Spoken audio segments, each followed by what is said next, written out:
Nipo Kibada hapa. Unaona? Kuna mgawa anakuja kuwatangazia unauzwa. Kama unavyoona upo lami kabisa kama unavyoona. Unaona? Haya. Unaona? Mtaa umetulia. Haya.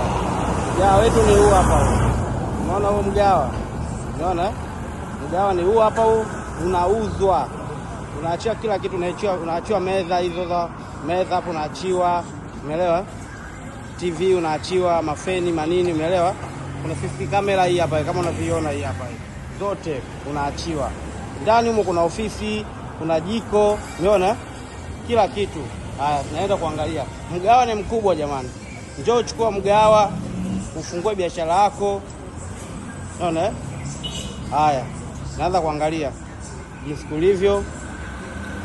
Mgawa ni huu hapa huu.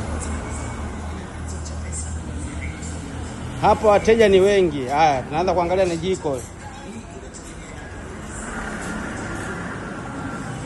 Hapa ni sehemu ambayo kupoa kwanza hapa kama hudumu na nini. Jiko ni hili hapa hili. Hilo ni jiko kama unaviona.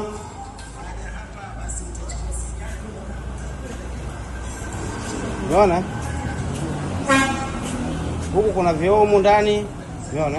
Haya, tunaenda kuangalia ofisi. Ina ofisi kabisa mgawa. Ofisi yake ni hii hapa hii. Bosi unakaa huku unatulia, unasubiria kipato kinavyoingia. Unaona wahudumu wote wapo kule, hela zinaingia hapa. Na kisima una kila kitu, tenki kama unavyoona hivi, upate shida ya maji, umeelewa? Una kila kitu. Mgawa ni huu hapo. Karibuni wateja, chukua mgawa. Bei yake milioni 130 tu ya Kitanzania. Unaangalia lami. Wateja kama wote hapa. Unaona? Njoo chukua mgawa, fungua biashara, mambo yako yaende. Mgawa upo Kibada, Kigamboni Kibada. Umeelewa? Bei 130, chukua mgawa. Kama pale na frame unaviona kama frame pale 600 frame moja hapo. Hapo mbona hapo? Haya.